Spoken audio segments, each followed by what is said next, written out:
네, 월가이드에서 남은 9월도 점쳐보고 전략 세워보도록 하겠습니다. 이항용 위원님, 해외 현지 연결해서 만나보도록 할게요. 안녕하십니까? 네, 안녕하세요. 이양입니다. 네, 주말 사이에 새 마녀의 날, 뉴욕 증시도 좀 무사히 지나갔는데요. 자, 인사이트 주제부터 만나보시죠.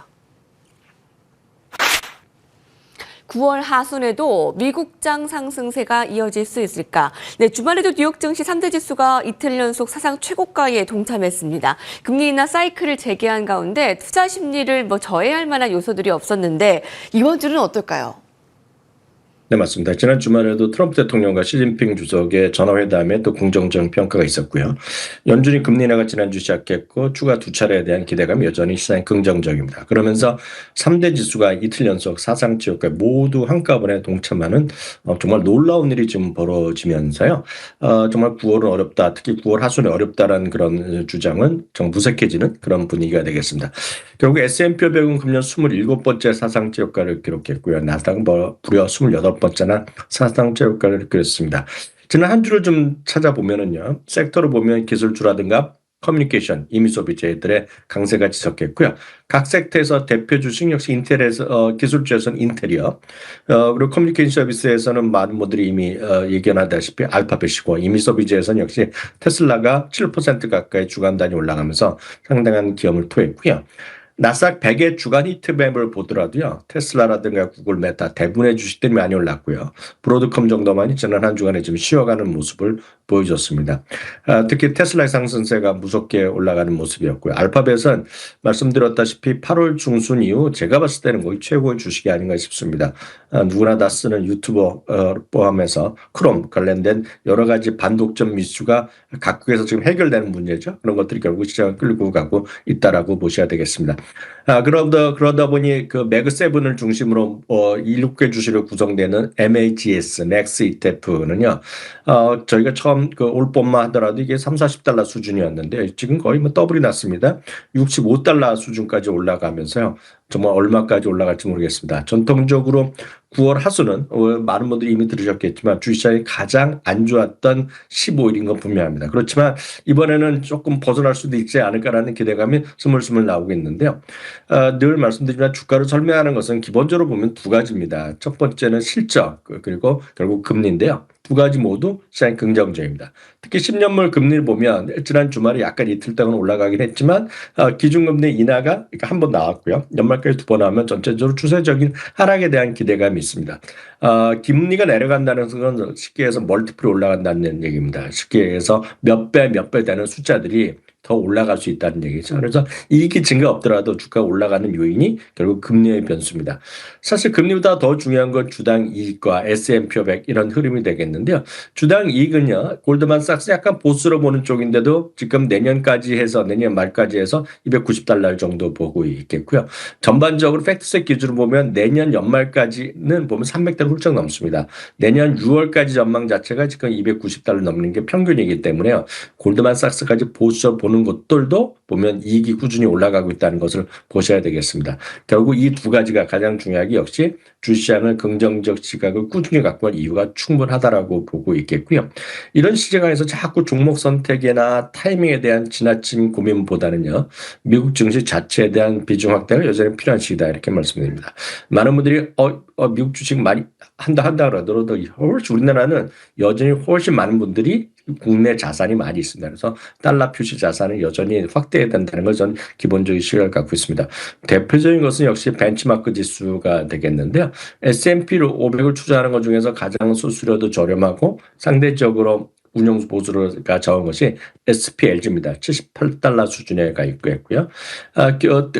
나스닥 100을 추정하는 것은 몇 가지가 있겠지만 QQQM이 가장 상대적으로 저렴합니다. 246달러 정도의 수준에 와 있습니다. 국내에 상장되어 있는 것도 훨씬 더 많은 여러분들이 접근할 수 있습니다. 우리나라의 모든 자산 운용사가 대표적인 상품으로 S&P 500이라든가요. 나스닥 100을 추종하는 게 있습니다. 대표적인 것 중 하나만 보여드리면 코덱스에서 하는 미국 S&P 500이요. 21,000원 정도에 지난 주말에 끝났고요.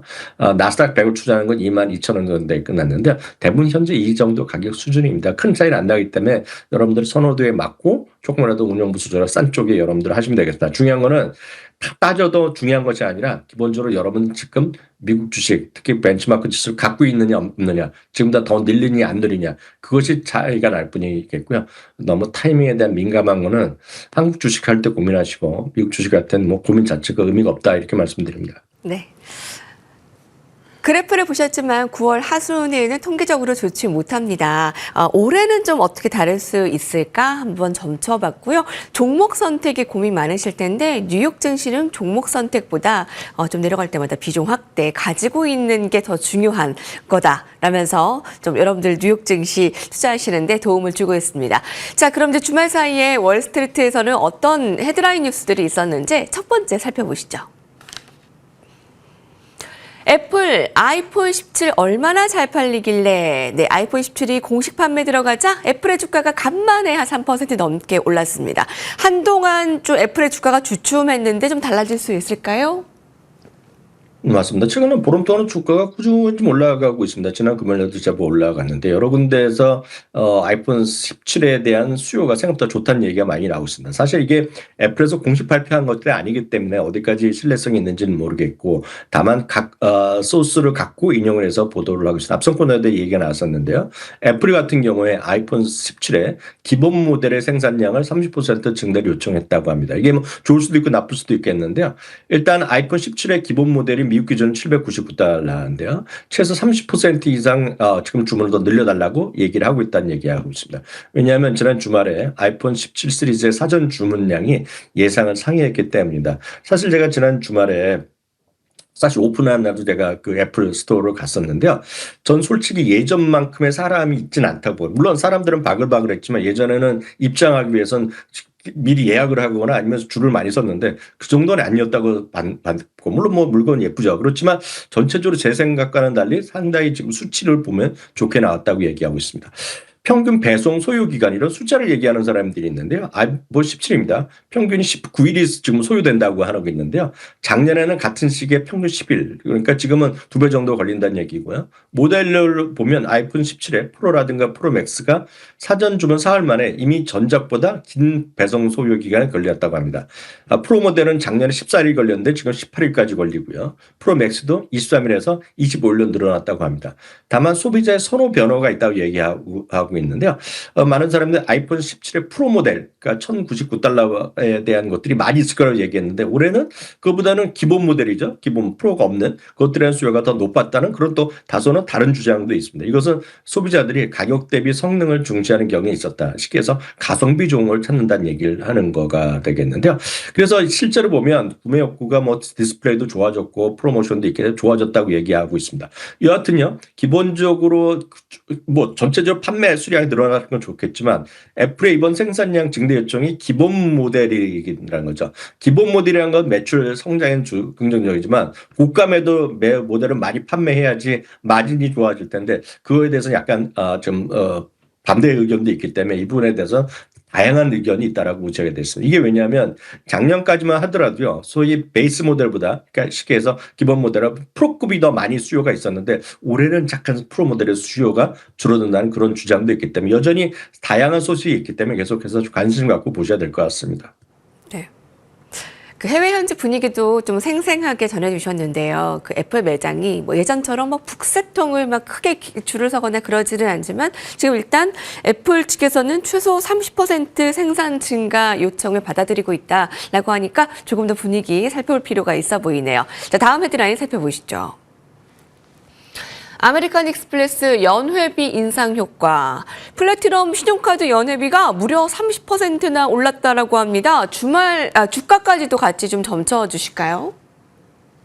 저희가 한 2주 전에 아메리칸 익스프레스 한번 얘기했습니다. 그때도 웰스파고나 뱅크 오브 아메리카 사실 똑같은 얘기를 했습니다. 그 플래티넘 카드의 연회비가 인상될 텐데 저는 그래서 이거 이 연회비가 인상되면 뭐가 좋을까 했는데 결국은 소비자들이 상당히 좋아할 것이다. 그런 얘기가 지금 나오고 있고 그런 것들이 좀 확산되고 있다는 얘기하고 있습니다. 연회비가 인상됐는데요. 이제 미국 기준입니다. 우리나라 건 어떻게 따라 올릴지 모르겠지만은요. 2021년 7월 이후 처음이라고 하죠. 그래서 4년 만이 되겠는데요. 기존엔 $700였다고 합니다. 이 플래티넘 서비스가요. 연회비가요. $700니까 우리나라 100만 원 정도 되는데요. 인상 후에는 $895, 거의 $900니까 1년에 130만 원 정도 되는 거죠. 그러니까 엄청나게 비싼데 여기에 이제 여러 가지가 있다고 얘기하고 있는데 상당히 가치가 좋아졌다고 얘기를 하고 있습니다. 왜냐하면 아메리칸 익스프레스에서 추가적으로 여러 가지 이제 흔히 얘기해서 서비스를 주는데 한 $3,500 정도의 가치를 준다 얘기를 하고 있겠고요. 또 하나는 신규 혜택을 주는데 아주 여기서 특이해 들어가더라. 캐나다 구스나 그리고 헤르츠 그러니까 자동차 렌트카죠. 그리고 룰루레몬 등과의 독점 혜택을 추가하는데 제가 이 룰루레몬 때문에 아주 상당히 의아했었고 사실 룰루레몬이 지난 금요일 좀 올라갔는데요. 지금요.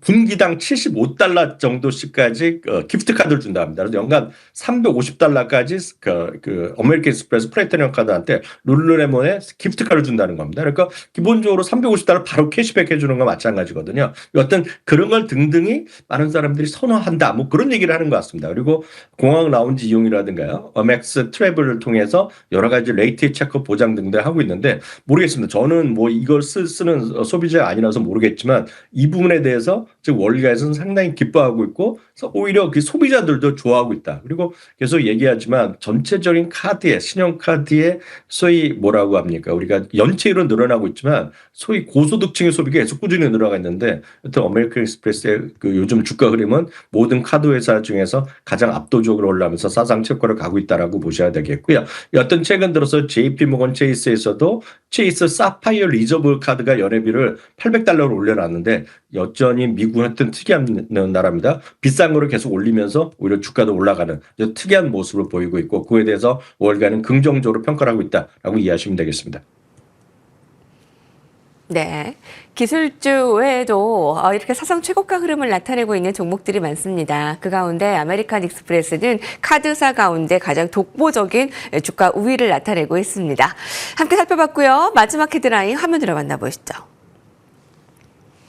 이번에는 CNBC가 보도한 소식입니다. 맥도날드 월가 최고 목표 주가가 등장했습니다. 어디까지 오른 목표가가 나온 건가요?